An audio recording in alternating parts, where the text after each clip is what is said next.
Hey listeners, before we start, I want to tell you about ShiftRx, who is sponsoring this episode.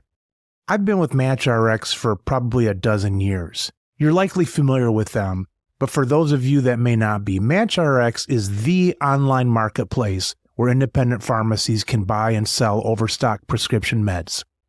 There's over 7,000 pharmacies, including mine, in this vibrant community.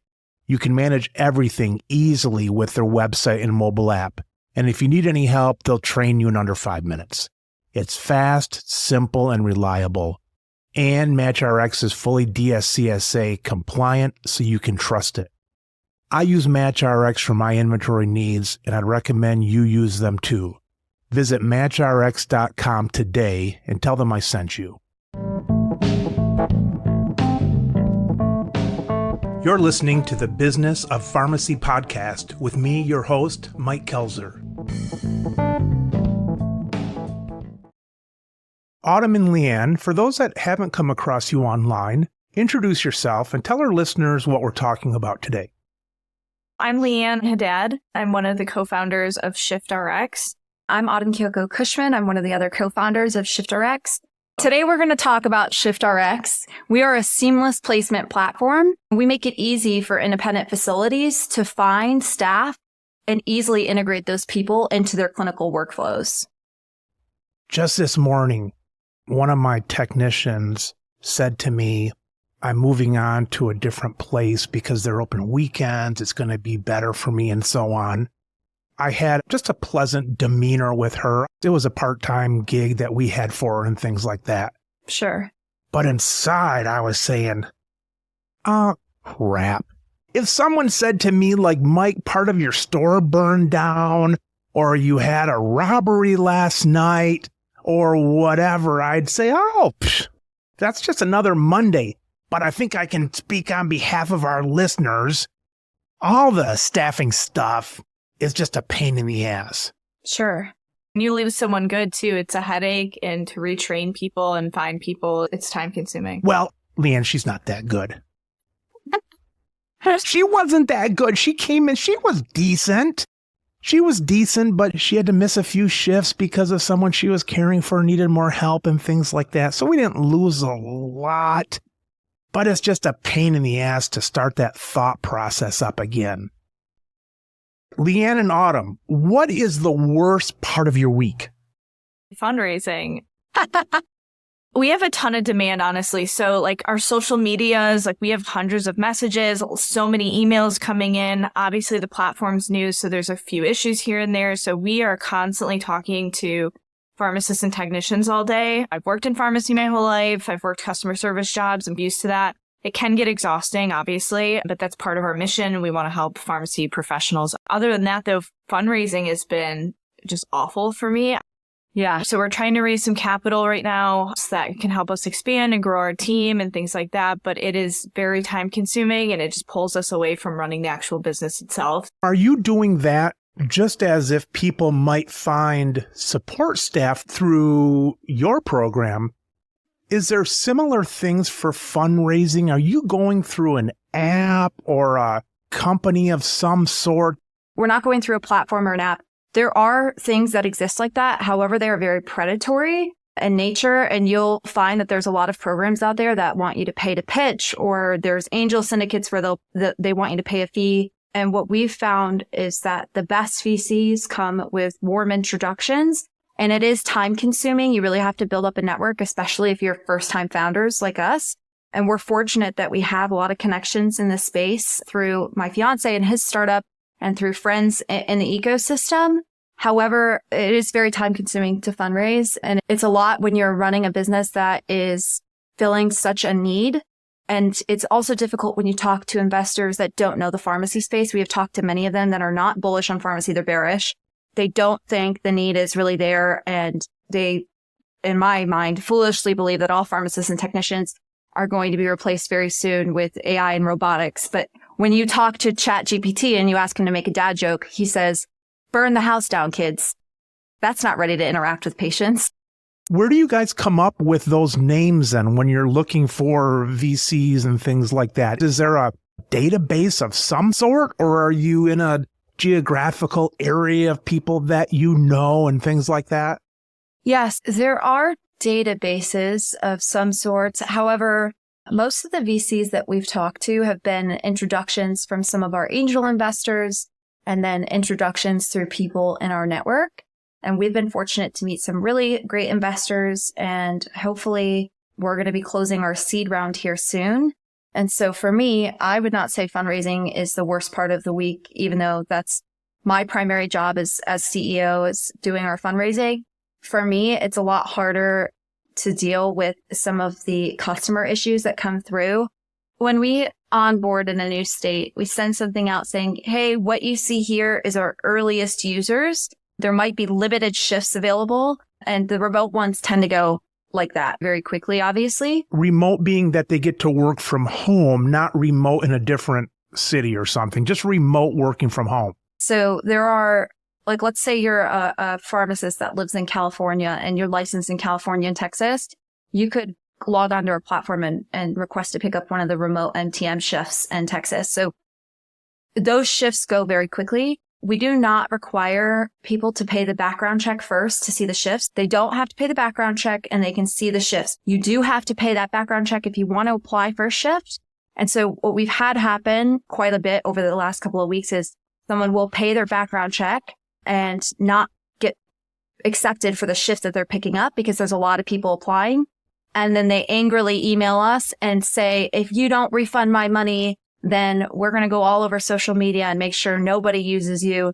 People can get really nasty, and it's heartbreaking and it's disheartening because we're like really trying to build a better option for pharmacists and technicians as well as independent owners. We have pharmacists who have been incredibly supportive, that have been great educational resources. We have an advisor that's a pharmacist currently, Dr. Susie Solomon, and she's the founder of the Pharmacist Moms Group.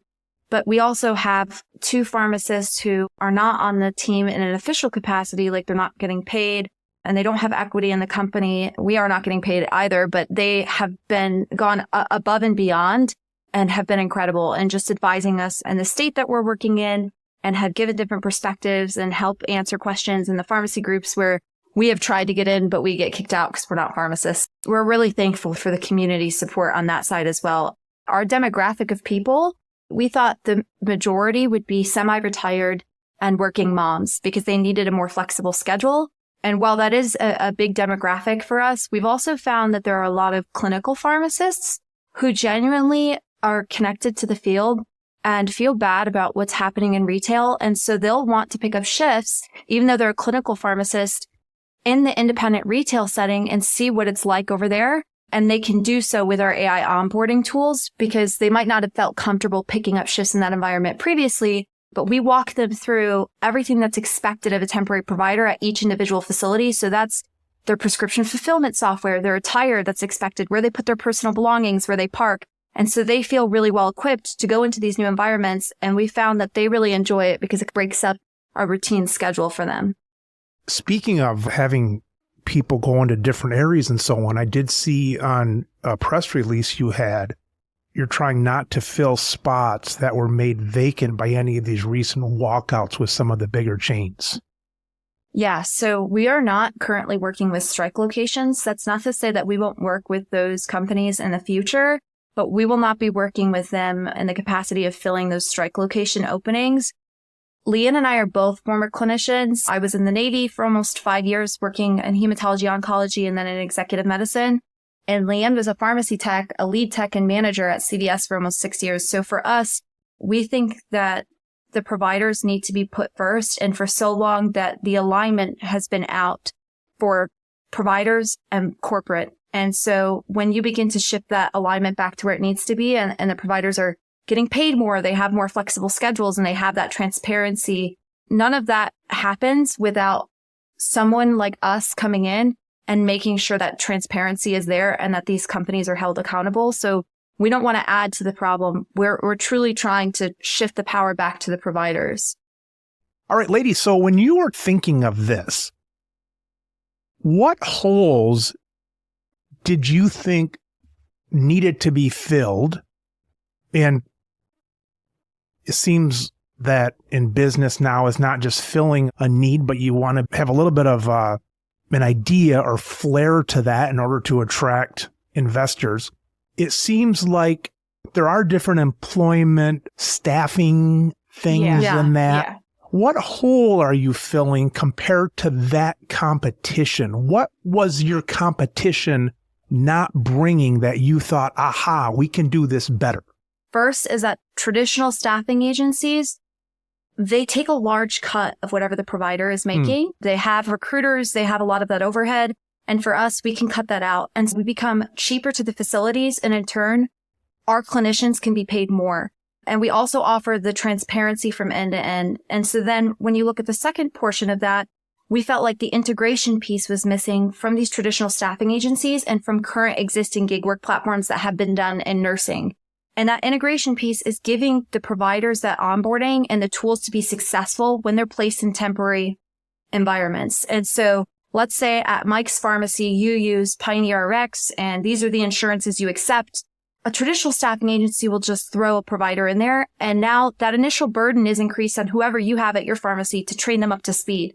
But what we can do is when we onboard a facility, we say, what is everything you would expect of your temporary provider? We collect all that information. We create this short onboarding module ranging anywhere from 5 to 15 minutes, just depending on what specialty you're in.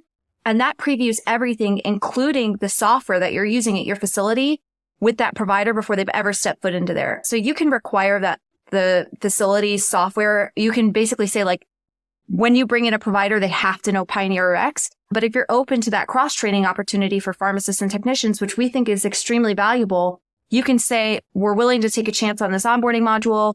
Our provider goes through it. They learn PioneerRx or Liberty. And now when they go into your pharmacy, they're ready to go. And we've had some success with Walgreens pharmacists picking up shifts at independent retails and getting the hang of PioneerRx like that. Do you think other competitors of yours weren't doing that? Or do you think that task was so onerous and you found better ways to smooth that out? Sure. AI is really helpful here because when we collect that facility familiarization form from the independent pharmacy, we can basically create a tailored onboarding module in less than an hour. So it's not as tedious as it would have been before. If I'm going into a business, I'm always going to look at the current models of things, the current competitors. And it seems that in today's day and age, when I look at somebody, I'm going to say they just seem stale. They don't have the social media. They maybe don't have the good apps. They're maybe working on a model that was true 10, 15 years ago. I've been impressed with your social media presence. Does that go along with the whole kit of saying that this is the new generation of staffing? I do think so. I think our social media presence has brought us awareness and credibility that wouldn't have been lended to us previously. I think providers in general are skeptical to adopting new trends, especially in pharmacy. And I think that our social media presence has brought us awareness and people see us on Instagram or TikTok or Facebook and collaborating with some of these leaders in this space, meeting with people like yourself, like Shane or Bled. And then to them, that adds us legitimacy because when we first started this, we had a lot of people who were like seeing our rates and thinking it was a scam. And they couldn't comprehend how we were able to have some of those rates. And in our mind, we hadn't even thought about that. We were like, oh, we cut out the middleman. And so we charge the facility less. Our providers get paid more. And people all over Facebook were like, this has to be a scam. And we were like, it's not. And it's same day pay. And they were like, no. So we really started hammering in on our social media presence to tell people our story and say, hey, we are providers. We're doing something that we think is more efficient and get the word out there for us because we couldn't hire a fancy marketing team. We couldn't buy billboard ads. And I think people were skeptical, rightfully so, to give us a chance. Yeah. Even like attending conferences and things like these large companies know about us, like presidents of these pharmacist association boards, they know about us. So it's definitely helped the social media presence. I have a lot of those people that know me too, but it's in a negative sense. Don't let him near any of this. But where is the efficiency then? Your prices are lower. I imagine you're not trying to make a race to the bottom and pay less and all that kind of stuff. I imagine you're trying to pick that up with efficiencies. What are those efficiencies? Yeah. So for us, like we said, we don't have any recruiters. At the beginning, we are recruiting a little bit just to make sure those shifts are getting filled. But what we hope to have here in the future is that the shift commission will adjust dynamically based on the priority of the shifts. If you need coverage for your pharmacy 8 weeks out and you're posting that, then you'll be at that lowest tier of commission, which is 10%. And if you need someone day of, that goes all the way up to 45%. But at the end of the day, traditional staffing agencies take anywhere from 60 to 120% of what the provider is actually making. And so we're cheaper to the facilities, and then our providers in turn get paid $5, $10 more an hour. And then they get that instant cash out after their shift is over. That's kind of a new trend with the same day pay. We haven't done that ourselves, but I know some people are doing that. My only concern with some of that same day stuff, if you have an employee, is they almost get to decide, I haven't thought this through, but they almost get to decide, yeah, I'm employed today and I need that, so I'm going to work and I'm going to get the money, but tomorrow I don't really need the money too much, so I'm going to not be there. That's probably not true. That's just a thought I have. Sure. So for us, that I would say that's like our goal is that we have a variety of different independent facilities that might need ad hoc coverage. So maybe you have someone that's out sick or you have the holidays that need to be covered. That's exactly what you guys need. It's almost like the exact opposite, Autumn. What's good for you guys, that's a selling point of people saying they can do it when they want to. For us, it's like the opposite. So Autumn and Leann, what was the biggest surprise that you thought, of course, this is this way in the industry, but it wasn't? We had some preconceived notion when we first started this that this is such a great deal and the options out there are terrible. And so we thought we would get independent facilities just so easily. And I would say that we had all these providers. When we first launched our waitlist, it was the end of July. And by the time we went to launch live the second week of August, we had over 9,000 pharmacists and technicians in all 50 states. And that was just from organic social media traction, which we were super excited about. And we launched with just a few facilities in Texas. We launched with 9 facilities and 204 clinicians on the wait list. We had over 93% conversion rate for clinicians. And within a couple of weeks, we had over 1,000 pharmacists and technicians on the platform and still only a few facilities. So we had to run off to the races to go get more independent facilities. Facilities that would possibly want to hire these people. Yes, independent pharmacies, remote MTM consulting, like boutique consulting.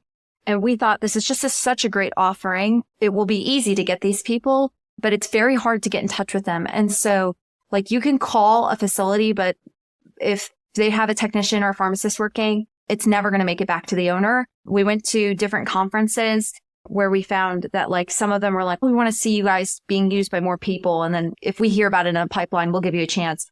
And the most successful way to get facilities for us was faxes. We've sent out a ton of faxes, but we thought calling the facilities, going to these conferences, that is what's going to get us more independent pharmacies. But it has been mostly word of mouth referrals and faxes. It seems to me that you want to make your onboarding and trust less of a pain in the ass than the pain in the ass of doing it the old way. Sure. There's a couple of things we're doing actually to give that ease of use and comfortability back to the independent facility owners. So when someone applies to your open shift, you actually get to see that person. You see their name, you see their education, their credentials, their years of experience, what softwares they speak, what languages they speak. And then you can click to expand on their profile. You can see their photo. We get rid of all of the pain points. Healthcare providers are notoriously terrible resume writers. We've gotten pharmacists that have submitted resumes on a Microsoft Paint file. And so we cut out a lot of that. And we also are doing two-way ratings. So just if you call for an Uber and the Uber driver that pulls up hits your mailbox and they have a 2-star rating, you're probably not going to get into the Uber. And so it's the same thing for the pharmacy providers and for the pharmacy facilities.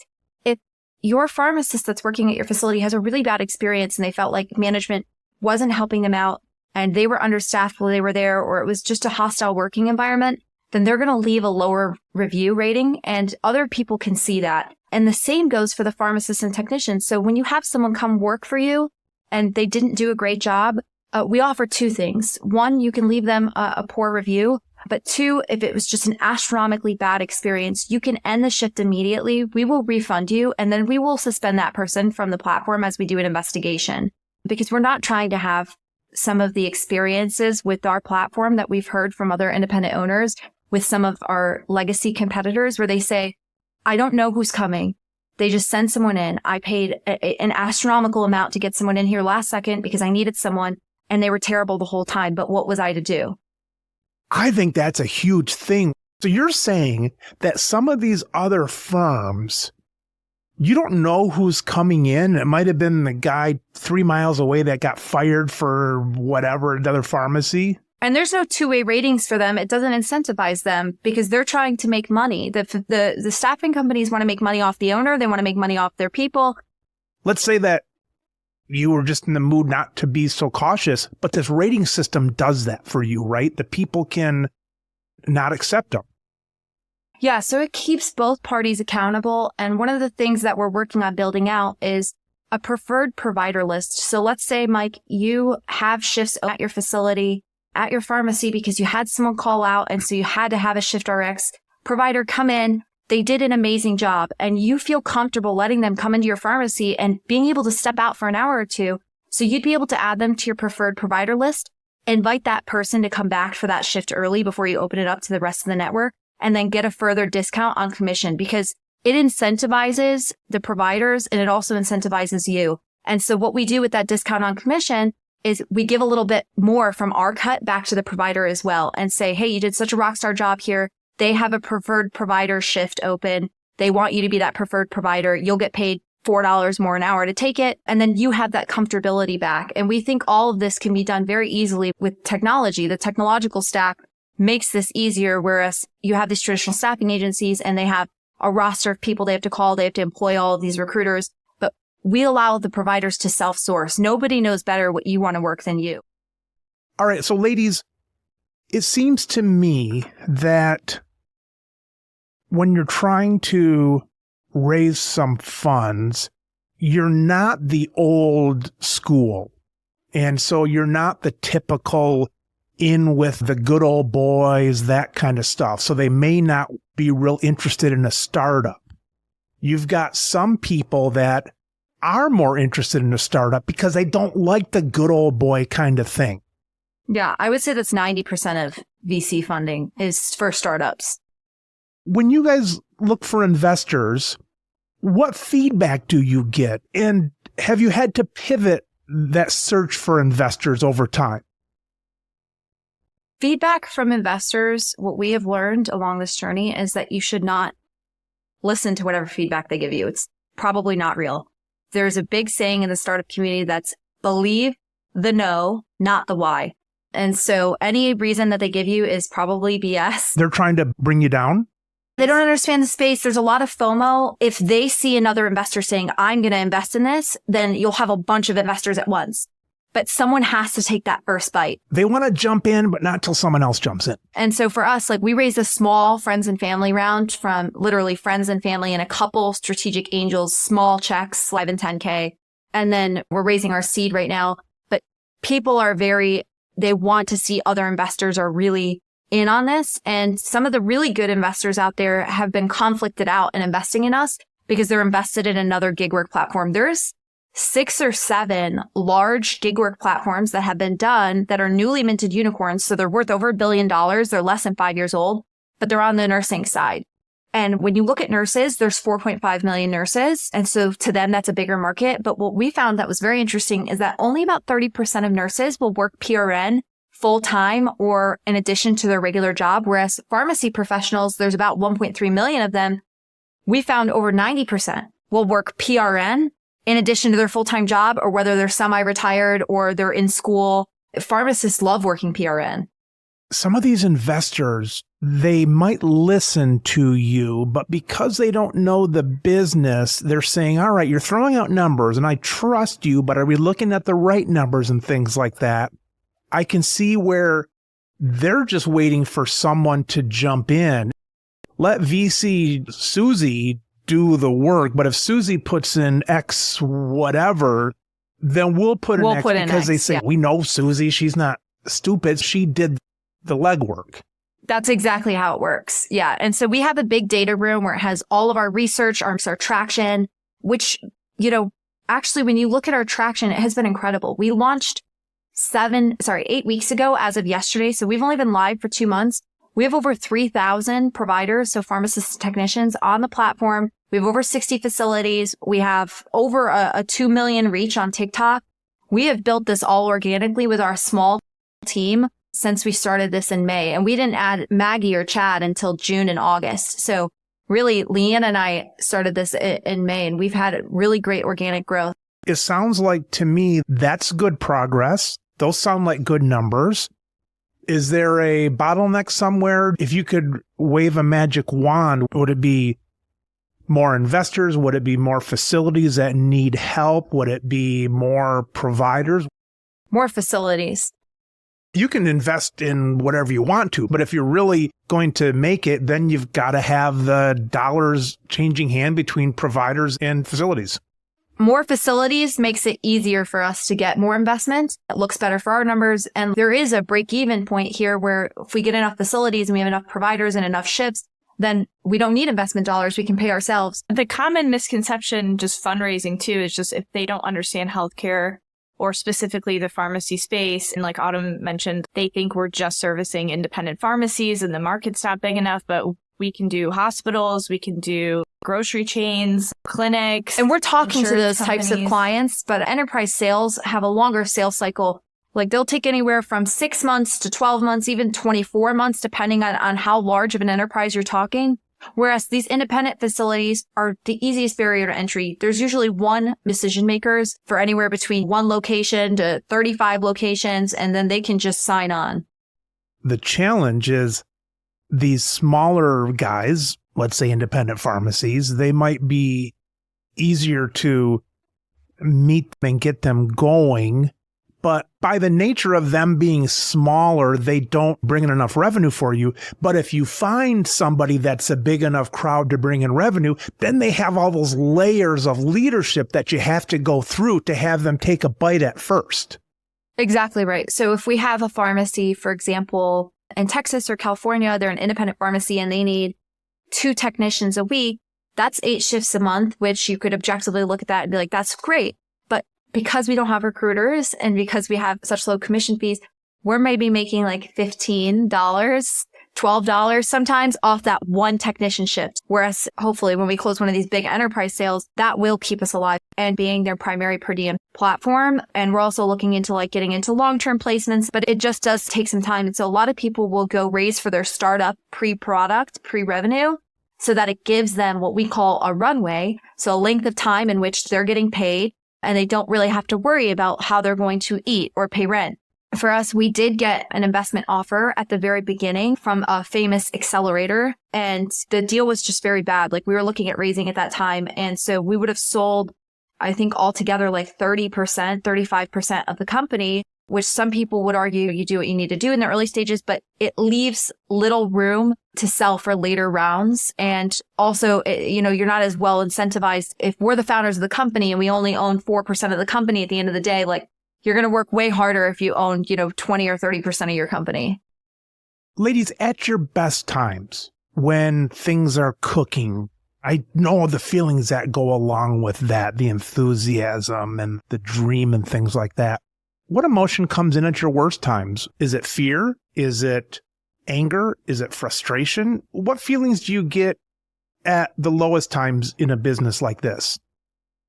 It's just been an emotional roller coaster, highs and lows throughout every day. It's not just one day is super high. It's just constant throughout the day. And, when we get emails or phone calls of pharmacists really excited about using our platform, that really helps too. I grew up very blue collar. My family was wiped out in 2008. We were homeless the entire time I was in high school. And my parents were going back to school and we were staying with family and friends. And to me, I know what it's like for someone to just need to get a little extra money and to be able to leverage their skills to make extra money or to learn a new specialty that helps them get a higher paying job. I was like, we have to do this.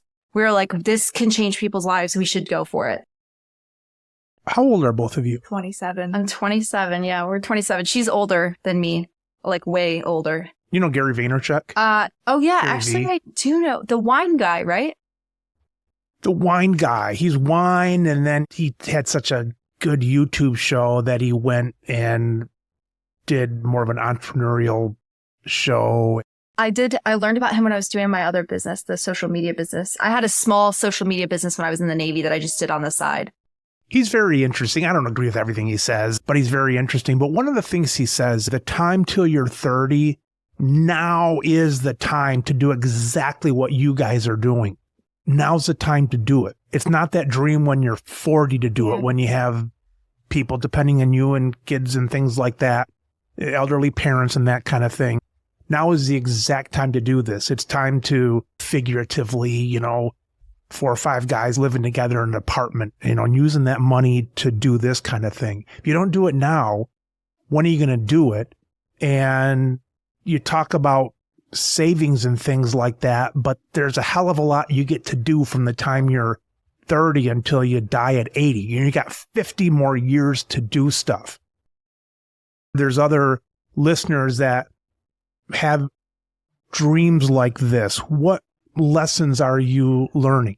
I would say doing this has taught me to be more consistent and disciplined just overall on a day-to-day basis. Even just public speaking, things like that. You just get a lot better at it and more comfortable and just confident. I will say, so yes, when you're young is the time to do it. I think there are different circumstances, and the stars really aligned for us because both Leann and I, when we first graduated high school, we're both helping support our families financially in different ways. And so not everyone has that luxury.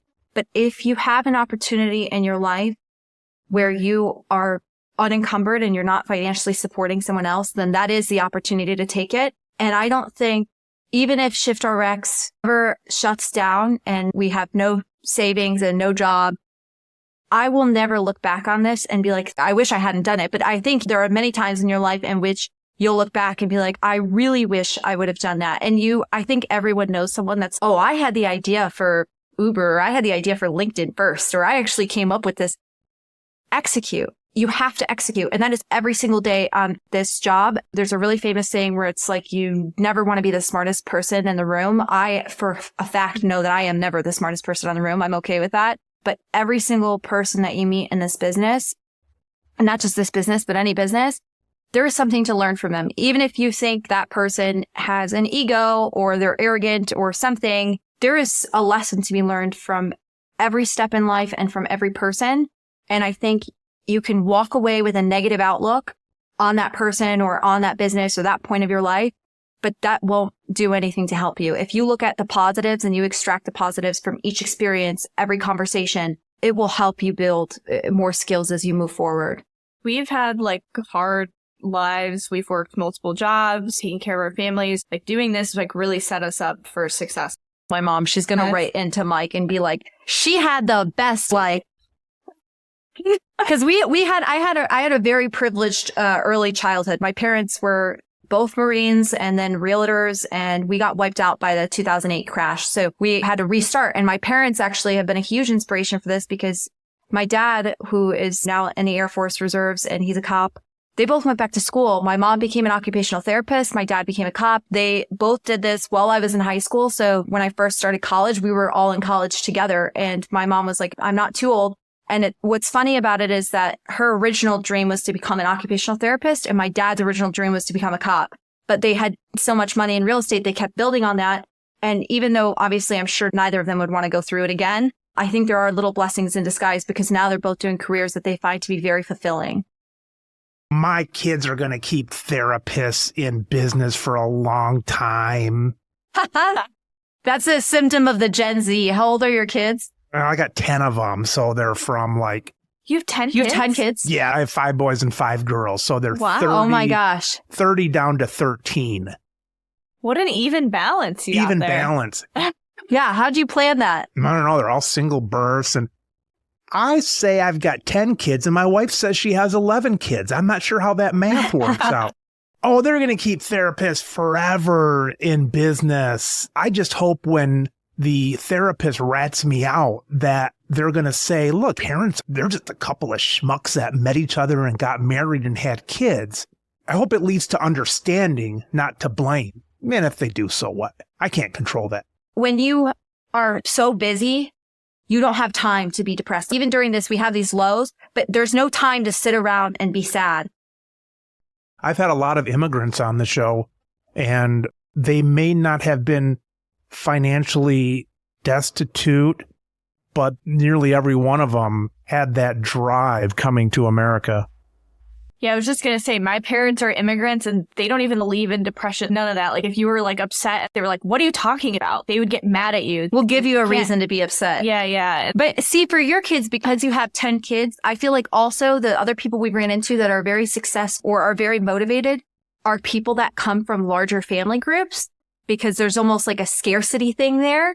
And so you're constantly, you have to learn how to share. You have to learn how to co-inhabit. You have to learn how to be responsible because you have all these other siblings. Likely the only reason I do this show is because I was the youngest boy in our family. I came from 12 kids. And so when you've got, 7 older siblings, something like that, you have juvenile humor and you do things to get a laugh out of people. And that's just the way you do it in your family structure. And so I think some of that comes over to the show here. Maybe it's an attention seeking thing. And I don't make apologies for that, because if I didn't have that, I maybe wouldn't be doing this kind of thing. So there's always reasons why you're doing something. And I guess it's the old, you turn the negative into a strength kind of thing. Sure. Yeah, that's interesting, because both you and Leann are the babies of the family. Hey. We thrive.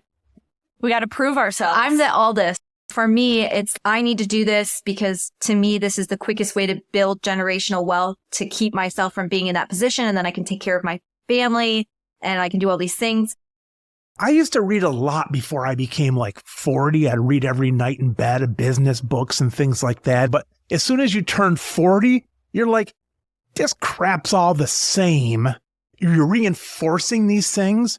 All this stuff's the same. Now I'm just going to speak and everybody else has to listen. But I tell you, on the articles that I would always read, like in Inc. magazine, I read a lot of Inc. and Entrepreneur magazines. And every single person in there had a lot of setbacks. Not me. I didn't put myself in a position that would make for a good Inc. article, because they would say, Mike started here and then he got really nervous and then he did this. It all went fine, but then he got really nervous again and it all went fine. And then he got really nervous again. The point is, my struggles maybe been through anxiety, but every person in those articles, if they haven't had 3 pretty big life challenges, the article is probably not about them. They probably are not even going to appear in the magazine, just because who wants to read about just a continual climb? It's not that exciting and there's nothing to learn by it. So you ladies, whatever great things happen with ShiftRx or negative things happen, you're on the right path. You're winners and you have a lot to teach us all. And you're going to have a fascinating career, whatever it should be. Way to go. Thank you so much. Yeah, we will handle anything that gets thrown at us. And I would say don't knock against yourself, though. Anxiety is very real. And I think that is a setback, because you are your own critic and your own worst enemy all the time. And we all have that little voice in our head that's like, don't do this. You're going to fail. Who do you think you are? The imposter syndrome does not go away when you're doing a startup. In fact, I think it just amplifies. And kudos to you as well for starting this podcast. We're big fans of it. The team, we listen to it. We put it in our team huddle. Yeah. Oh, thank you. You guys accidentally sent an email that went my way. It was just between your teams, but it said, we're going to have to talk to old crazy Mike this afternoon. We'll add you to our Slack. LeeAnn and Autumn, boy, great having you on. Thanks for your story, because in the end, whatever happens, it's going to be a lot of success. And so thanks for bringing us on your journey of success. And we wish you all the best. Yeah, thank you for having us. We love talking about it. Yeah, thanks for having us, Mike. Yeah, we're trying to make a difference here, especially for pharmacists and technicians that's going on. And we're going to continue to strive for that and keep our mission first. Very good. All right, ladies, we'll talk again soon. Okay, thanks, Okay, Mike. thanks. Thank you.